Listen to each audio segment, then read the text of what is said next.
भगवान ने अर्जुन को ही क्यों स्वीकार किया? योग्य तो युधिष्ठिर भी हैं, योग्य तो नकुल सहदेव भी हैं, योग्य तो भीष्म पितामह भी हैं, पर भगवान ने अर्जुन को ही क्यों स्वीकार किया? बहुत अच्छा प्रश्न है और समझने योग्य बात है। युधिष्ठिर जी धर्म में प्रधान है, इसलिए उनका नाम है धर्मराज युधिष्ठिर। उनका धर्म अतिश्रेष्ठ है। ठाकुर जी को प्रिय लगते हैं पर स्वीकार नहीं किया। इसलिए कोई धर्म के आचरणों को ही पूरे दिन लिखते लिखते करता रहता हो कि ये धर्म में करना, ये धर्म में करना, ठाकुर जी का प्रिय बन जाएगा, पर ठाकुर जी उसको संग रखें इतना प्रिय नहीं लगेगा ठाकुर जी को। नकुल सहदेव बुद्धिमान है, स्वरूपवान है, पर आपके स्वरूप से, आपकी बुद्धि की चाटुकारी से, आपकी चतुराई से ठाकुर जी इतने प्रसन्न नहीं होंगे। प्रिय लग सकते हो पर प्रसन्न होकर ठाकुर जी गले में गलवैयां डाल लें, ये ठाकुर जी नहीं करेंगे। तो ठाकुर जी को रिझाने के लिए धर्म का आचरण नहीं चलेगा। ठाकुर जी को रिझाने के लिए बहुत बुद्धिमान होने से काम नहीं चलेगा। ठाकुर जी को रिझाने के लिए बहुत बलवान, बहुत ज्ञानवान, बहुत धनवान, इन सब से आप ठाकुर जी के समीप भले ही पहुंचो। द्वारिकाधीश मंदिर में आगे बैठ के दर्शन करने हैं, पैसा दे के बैठ जाओगे, आप समीप पहुंच सकते हो, पर स्वीकार ठाकुर जी हजारों लोगों में बैठे कौन को कर रहे हैं ये ठाकुर जी जाने। तो दुर्योधन और अर्जुन दोनों गए भगवान के पास और भगवान से कहा महाभारत युद्ध में आप किस पक्ष में रहोगे? तो भगवान ने बड़ा अटपटा निर्णय लिया। अटपटा ही लेते हैं। बोले सुनो, एक तरफ मेरी सेना रहेगी। भगवान की सेना छोटी मोटी नहीं है, अद्भुत द्वारिका की सेना एक तरफ रहेगी और एक तरफ अकेला मैं रहूंगा। लेकिन मैं जिस तरफ रहूंगा उस तरफ शस्त्र नहीं उठाऊंगा, बिना शस्त्र के रहूंगा जिस तरफ भी रहूंगा। तुम लोग मुझसे बाद में मत कहना कि भाई तलवार उठाओ, धनुष उठाओ, भाला उठाओ, जे उठाओ, कुछ नहीं, खाली हाथ रहूंगा। एक तरफ मेरी सशस्त्र सेना और एक तरफ अकेला बिना शस्त्र का मैं। अब दोनों चूज कर लो, कौन मुझे ले जाएगा, कौन सेना को। तो निश्चित है मैं और आप भी अगर दुर्योधन की तरफ होते तो हम भी भगवान को ठुकरा देते। नहीं मांगते हम ठाकुर जी को।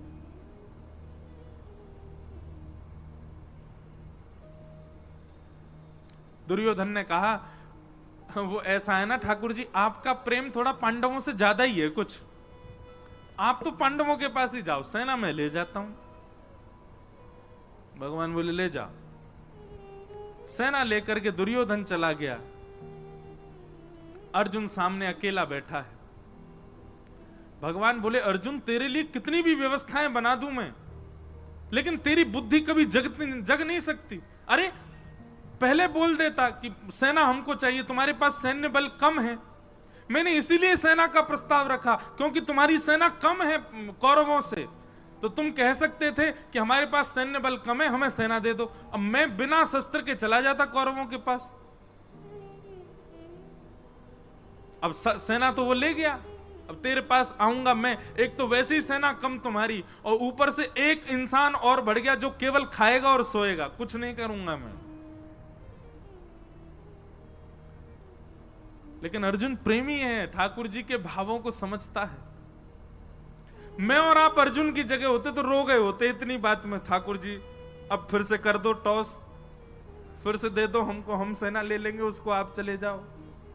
हम तो कभी कभी मैं सोचता हूं कि बहुत गरीमत है कि द्वापर और त्रेता में हम आप नहीं थे, हम कलयुगी जीव नहीं थे, हम बड़े खतरनाक है महाराज। भगवान बलि के यहां गए तो बामन बन के गए और संकल्प लेते विराट हो गए। 2 पग से तीनों लोक नाप लिए, तीसरा पग रखने के लिए भगवान पर पास जगह नहीं बची तो बलि ने कहा तीसरा पग मेरे सिर पर रख दो। कभी कभी मैं सोचता हूं बलि की जगह मैं और आप में से कोई और होता तो हम ठाकुर जी को केस कर देते। बोले क्यों? बोले जब आए थे तब वामन बन के आए थे, चीटिंग करी इन्होंने, बड़े हो गए। हम तो 3 पग जमीन देने को तैयार हैं, पर ये वामन बने, वामन बन के ही लें।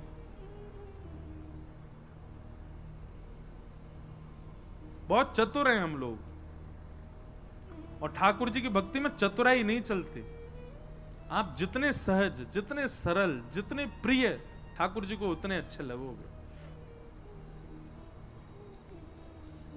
भगवान अर्जुन को कहने लगे कि अब तो तेरी तरफ मैं आऊंगा।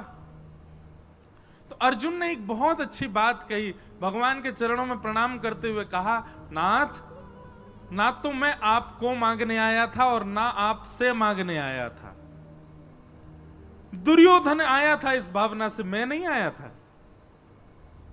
मुझे आपसे कुछ नहीं चाहिए और मुझे आप भी नहीं चाहिए।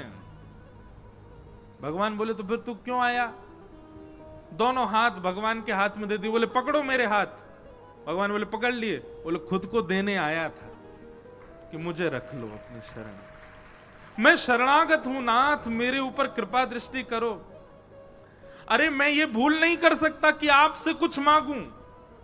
आपसे कुछ मांगूंगा तो कुछ ही मिलेगा, आपको मांगूंगा तो आप भी मेरे आश्रित रहोगे।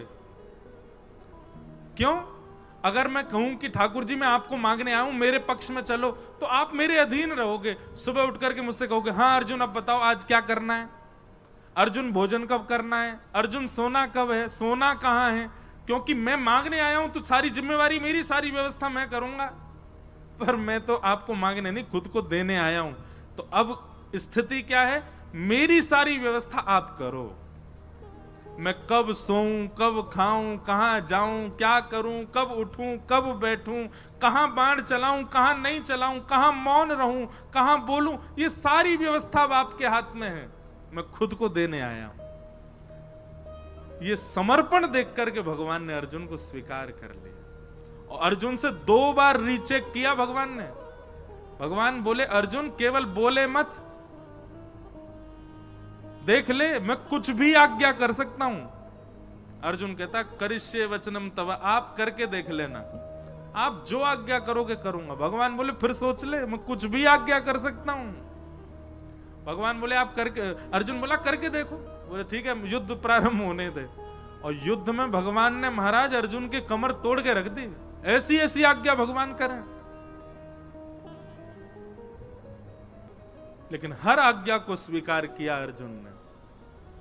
इसलिए भगवान ने अर्जुन को स्वीकार किया। क्यों? क्योंकि बाकी सब तो ठाकुर जी से मांग रहे हैं, ठाकुर जी को मांग रहे हैं, पर अर्जुन ने तो खुद को ठाकुर जी को दिया, खुद को अर्पित किया, समर्पण किया। समर्पण किया इसलिए भगवान उसके सारथी बन गए। और सारथी का मतलब कोई भगवान की पदवी कम नहीं हो गई है, बल्कि और श्रेष्ठ। हम सबको अपना सारथी ठाकुर जी को। सारथी मतलब कौन? जो राह दिखावे, जो लेकर के चले, कहां जाना है, कहां मुड़ना है, कहां बैठना है, कहां चलना है, ये सारथी ही तो कर सकता है। सारथी के अधीन होता है पीछे बैठा व्यक्ति। हर व्यक्ति अपना सारथी श्री कृष्ण को बनावे।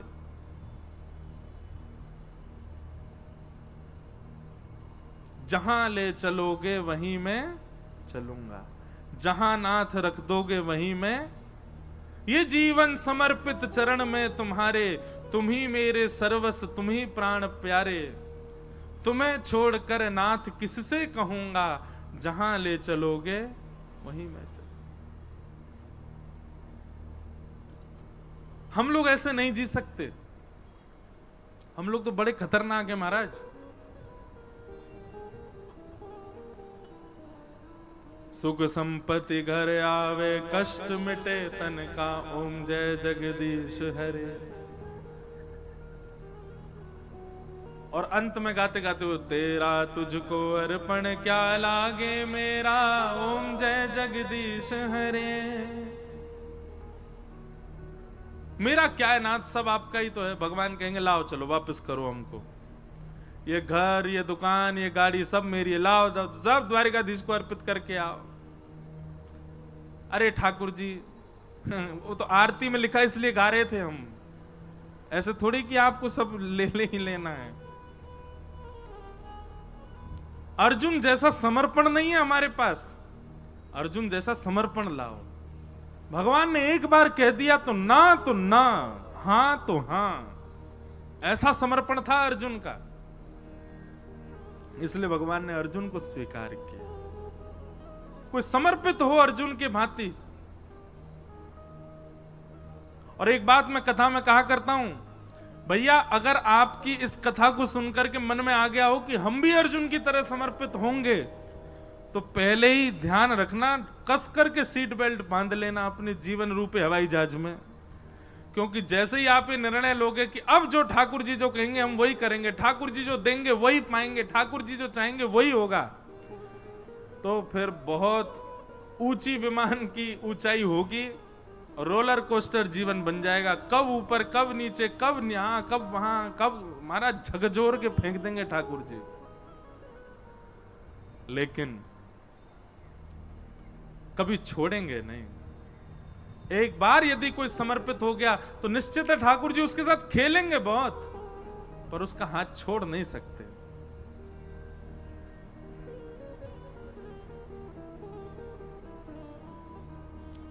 हमारे इधर देखो, यहां देखो, यहां देखो,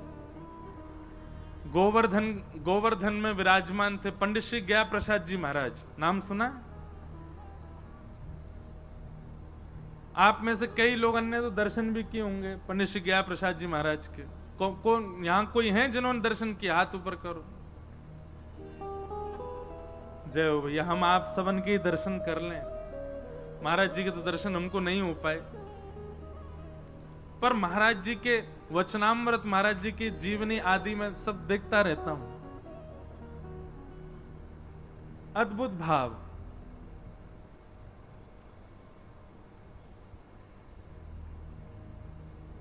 सब लोग सावधानी से कथा सुनो।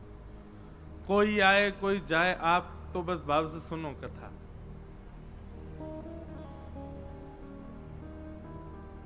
पंडित जी महाराज की वाणी में एक बात बड़ी बढ़िया लगती थी। पंडित जी से किसी ने निवेदन किया कि पंडित जी, ठाकुर जी बहुत पीड़ा दे रहे हैं, ठाकुर जी बहुत परीक्षा ले रहे हैं, ठाकुर जी जीवन में बहुत संकट दे रहे हैं, आप कछु आज्ञा करो। कहा करूं? जो काम करूं सब बिगड़ जाएं, घर परिवार में कछु बन नहीं रहे हो, पत्नी मान नहीं रही है, बच्चा सुने ना है, हे पंडित जी महाराज कछु आज्ञा करो। पंडित श्री गया प्रसाद जी महाराज आज्ञा देते हुए कितनी अच्छी बात कहते। बोले अरे भैया, ब्रजभाषा में ही बोलते, बोले जी कन्हैया है ना, जाको खेलवे को बड़ो मन करे, सोचे हमारे संग खेल खेलो करे। कभी पत्नी को उठाए दे, कभी बालकन को उठाए दे, कभी काम बिगाड़ दे। जाके हम सबरे खिलौना है, जे हमारे संग खेल है। लेकिन भैया यह बात से दुखी मत हो कि ठाकुर जी खेल काय को रहे, बल्कि ठाकुर जी से प्रार्थना करो जितनो मन चाहो ठाकुर जी उतनो खेलो, पर खिलौना बदलना नहीं चाहिए। मैं ही रहूं आपको खिलौना, खूब खेलो।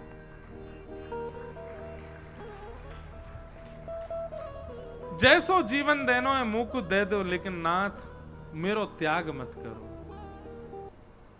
मेरे अवगुणों को ठाकुर जी आप देखना नहीं। तो मानो ये पंक्ति गानी प्रारंभ करी तो पहले पूज्य गुरुदेव भगवान आए, फिर पूज्य श्री रसिया बाबा महाराज आए, भगवती प्रसाद गंधर्व जी आ गए। तो मानो ठाकुर जी ने 3 महापुरुष भेज के प्रमाणित कर दियो, ना धर रो अवगुण तेरे चित्त में, तू चिंता मत करे। ये 3 वैष्णवन को भेज करके ठाकुर जी मानो ये कह रहे हैं कि भैया आप प्रत्यक्ष प्रकट है कि ठाकुर जी ना कहेंगे कि तेरे अवगुण में ना देख रहो, ना विचार कर रहो। तो यही भाव से मानो ठाकुर जी प्रमाणित कर रहे हो, कोई बात ना भैया, क्षमा किए, तेरे अवगुणन पे मेरी दृष्टि ना है, तू आनंद कर। तो ऐसी भावना है।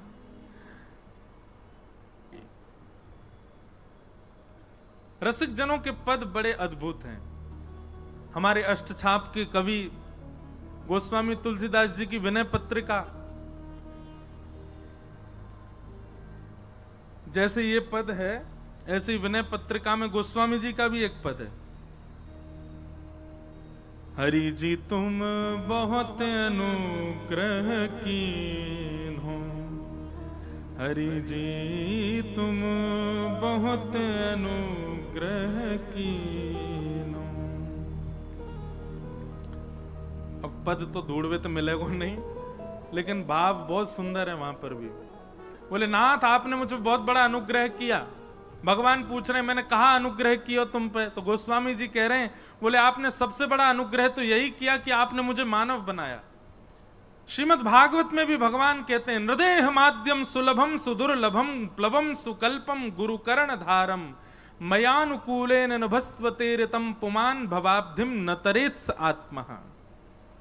मैंने मानव के ऊपर सबसे बड़ी कृपा यही की कि मैंने उसको मानव बनाया। अरे नित्य इसी बात का धन्यवाद कहो ठाकुर जी कि हमको आपने कोई जीव जंतु तो नहीं बनाया, मानव बनाया।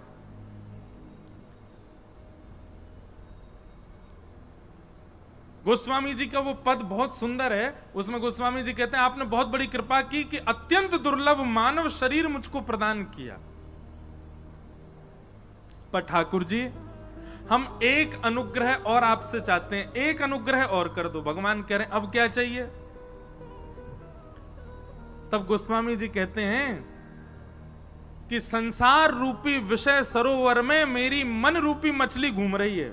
बहुत ध्यान से सुनना, संसार रूपी विषय सरोवर में मेरी मन रूपी मछली डोल रही है। कभी या मन रूपी मछली को मन पानी पूरी पे अटक जाए, कभी डोसान पे अटक जाए, कभी लस्सी पे अटक जाए, कभी ब्रजवासी पेड़ा पे अटक जाए, कभी कहीं अटक जाए, कभी पल्ली गरी वारी पे अटक जाए, कभी छतवारी पे अटक जाए, कभी कहीं अटक जाए।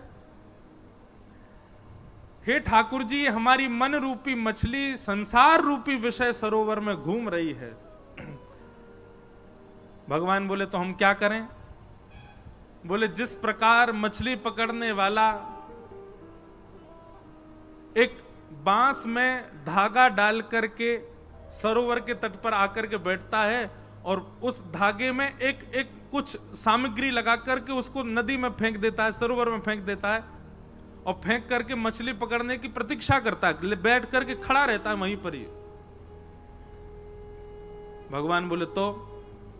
बोले नाथ ऐसे ही आप अपनी कृपा रूपी वंशी लेकर के और अनुग्रह रूपी वो धागे में कछु कृपा बांध करके या विषय रूपी सरोवर में छोड़ दो। भगवान बोले तुम क्या करोगे? बोले आप खड़े खड़े इंतजार करो, विषय में घूमते घूमते घूमते घूमते जा दिन मेरो मन रूपी मछली आपके वह कृपा रूपी सामग्री से आकर के टकरा जाए, जैसे ही वह कांटे में फंस जाए सोई रस्सी खींच करके मुंह को बाहर निकाल ली हूं। अब सुनने में तो आप लोगों को बड़ा सामान्य लगा, लेकिन ये भगवान को आज्ञा क्या दी जा रही है? आप आकर के सरोवर पर इस विषय रूपी नदी में कृपा रूपी डोर से अनुग्रह रूपी रस्सी डाल करके बैठे रहो, प्रतीक्षा करो। मैं यत्न नहीं करूंगा आपके पास आने का, आप बस कृपा रूपी रस्सी डाल के बैठे रहो। काओ दिना गलती से मैं टकरा जाऊं सो मुंह को बाहर निकाल लिया। भगवान बोले गोस्वामी जी बड़े चतुर हो आप, ऐसी चतुराई भक्तन में अच्छी है। सांसारिक चतुराई ठाकुर जी को प्रिय नहीं, लेकिन भक्ति में चतुराई हो तो ठाकुर जी को बहुत बढ़िया लगे।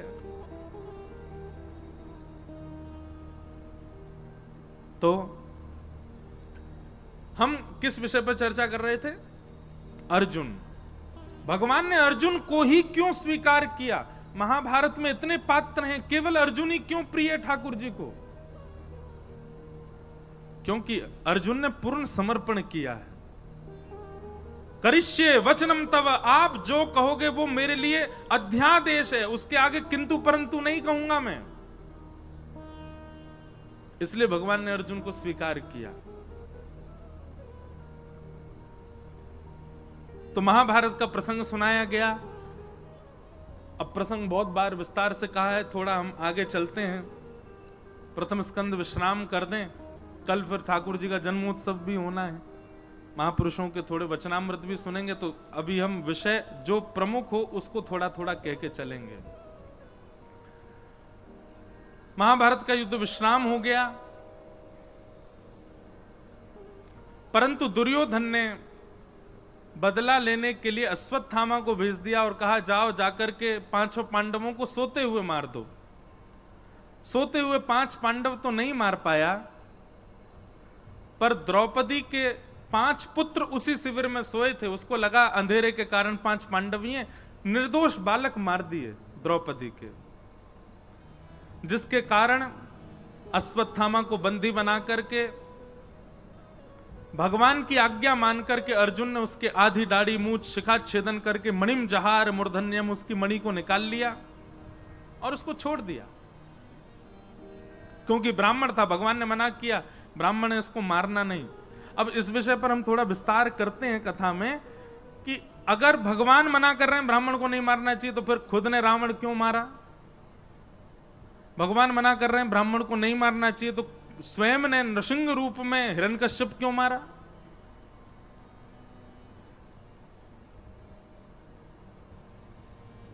और जब स्वयं ने ब्राह्मण के रूप में ब्राह्मण का भी वध किया है, हिरण्यकश्यप का भी वध किया है, तो फिर आज अर्जुन से क्यों मना कर रहे हैं ब्रह्मबंधुर्ना हंतव्य?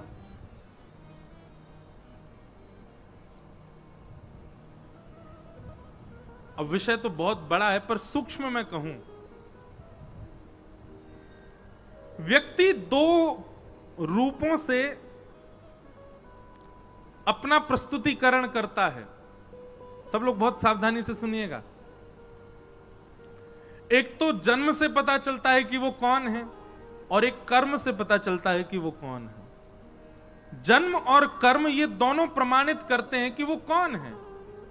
अब चाहे वो जाति हो, चाहे वो उसका स्वभाव हो, चाहे वो कोई संप्रदाय हो, सब उसके जन्म और कर्म से पता चलते हैं। पर ये बात आप सब भी स्वीकार करेंगे, पूरा विश्व स्वीकार करेगा, जन्म से आप चाहे जो भी हो, पर कर्म से अगर आप श्रेष्ठ हो तो ही श्रेष्ठ माने जाओगे। बात सही है कि नहीं है? अब जन्म से भले ही आप खूब ऊंचे कुल में हो, खूब श्रेष्ठ कुल में हो, अच्छे जाति में हो, अच्छे संप्रदाय में हो, अच्छे नाम गोत्र में जन्म लिया, लेकिन स्वभाव से बिल्कुल विपरीत हो। जैसे रावण पुलस्त्य ऋषि के खानदान में है, ब्राह्मण कुल है, सारस्वत ब्राह्मण है, और विस्तार तो और क्या क्या है ये सब तो सब विद्वान जाने, पर स्वभाव आज तक जलाया जाता है। रावण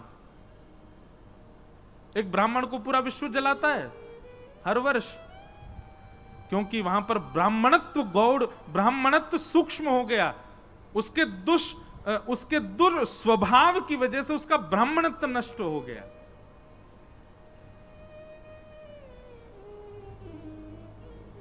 जन्म से और कर्म से हमारा स्वरूप पता चलता है। रावण भले ही ब्राह्मण है, लेकिन रणभूमि में शस्त्र हाथ में लेकर के खड़ा है, और शस्त्र धारण करने का अधिकार क्षत्रिय का है। और रणभूमि में, क्षमा कीजिए, सामने जो आएगा वो शत्रु है, उसकी मृत्यु तो निश्चित है।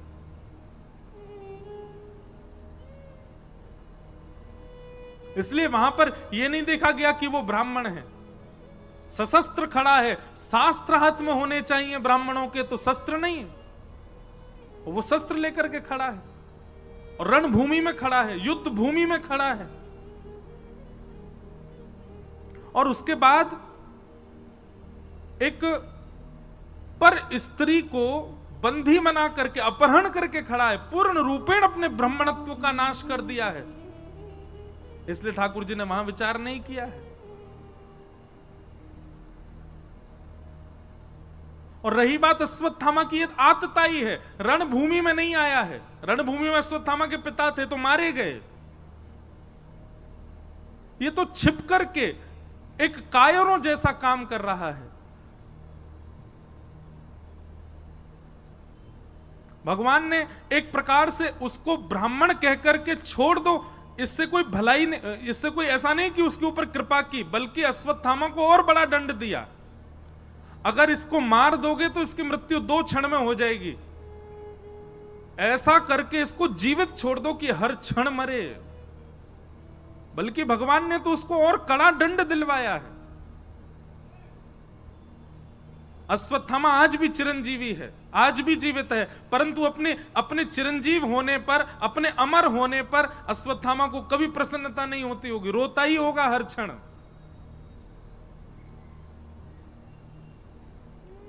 भगवान ने कहा बालकों के हत्यारे को अर्जुन मृत्यु दंड मत दो, ऐसा दंड दो कि हर क्षण मृत्यु के समान कष्ट हो और वो मरे भी ना। और वो दंड भगवान ने दिलवाया।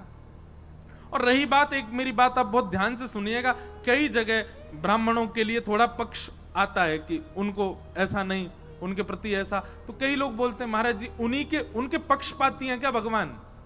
हाँ हैं। एक बात ध्यान से सुनना, सबके लिए दंड का निधान है, सबके लिए भगवान कहते हैं तुम ही दंड दे दो, ब्राह्मण को दंड मत दो। तो हमको लगता है भगवान पक्ष कर रहे हैं, ब्राह्मणों के लिए इतनी छूट कर देते हैं। नहीं, भगवान कहते हैं बाकियों को दंड तुम दो, ब्राह्मणों को तो मैं दंड दूंगा। अरे मैंने ब्राह्मण कुल में भेजा, इतने श्रेष्ठ कुल में भेजा, इतना योग्य बना करके, उसके बाद भी दुष्कर्म। तो ब्राह्मण यदि कुछ गलत करते हैं तो भले ही समाज में उनको मुक्त कर दिया जाए, पर ठाकुर जी कहते हैं कि उनको तो फिर मैं दंड दूंगा। क्यों? क्योंकि श्रेष्ठ कुल में इसलिए थोड़ी भेजा है कि तुम यहां जाकर के ये सब करो। अश्वत्थामा को मुक्त नहीं किया भगवान ने, मृत्यु से भी बड़ा दंड दिलवा दिया, आज तक मृत्यु को प्राप्त कर रहा है। इस प्रकार पूरी लीला हुई। आगे फिर भगवान रथ में आरूढ़ होने लगे, सबसे बोले भैया अब सब हो गया है, सब कुछ व्यवस्थित हो गया, हस्तिनापुर के राजा बन गए, राज्य गद्दी पर युधिष्ठिर को बैठने की भगवान ने आज्ञा कर दी, सब कार्य सब निवृत्त होने लगे। भगवान जैसे ही जाने लगे, इतने में ही अश्वत्थामा ने संपूर्ण कुरुवंश को नष्ट करने के लिए, पांडवों के वंश में कोई तर्पण करने वाला ना बचे, यह विचार करके अभिमन्यु की पत्नी गर्भवती है, सगर्वा है, उसके गर्भ को नष्ट करने के लिए ब्रह्मास्त्र छोड़ दिया। और जैसे ही ब्रह्मास्त्र छोड़ा है, भगवान उसी समय रथ में बैठ करके जा रहे हैं और ब्रह्मास्त्र उत्तरा को मारने के लिए आ रहा है। उसी समय दोनों भुजा उठा करके ठाकुर जी की ओर दौड़ती है उत्तरा कि पाहि पाहि महायोगिन देव देव जगतपते नान्यम तद्भयम पश्ये यत्र मृत्यु परस्पर। दोनों भुजा उठा करके पूर्ण समर्पण की भावना से ठाकुर जी की ओर दौड़ी है। हे जगतपति मेरी रक्षा करो। जैसे ही दोनों भुजा उठा करके भगवान की ओर दौड़ी, वहां युधिष्ठिर भी खड़े हैं, वहां अर्जुन भी खड़े हैं। अरे उत्तरा के खास ससुर जी हैं अर्जुन, अभिमन्यु की पत्नी है, अपने ससुर जी के पास नहीं गई। युधिष्ठिर राजा हैं, राजा के पास नहीं गई, किसी के पास नहीं गई, सीधे भगवान के पास गई है। और मानो सबको यह बता दिया कि रक्षक तो केवल और केवल यही हैं, द्वारिकाधीश जगतपति। पति शब्द का अर्थ क्या होता है? रक्षक। ये जगत रक्षक हैं। आप चाहे कितनी भी ऊंची पदवियों पर बैठे हो, चाहे कितने भी बड़े बलवान हो, पर विश्व रक्षक तो यही हैं। इसलिए किसी की शरण में नहीं गए। द्रौपदी ने जो गलती की थी चीरहरण के समय, सबके आगे हाथ फैलाए, आज उत्तरा ने वो गलती नहीं की, सीधी दौड़ी भगवान के पास। और मानो ऐसा विद्वत जन कहते हैं कि उत्तरा ने भगवान से जाके कहा मुझे भले ही कुछ भी हो जाए, मेरे गर्भ के बालक को बचा लीजिए, मेरे गर्भ के उस बालक को जीवित रखिएगा नाथ।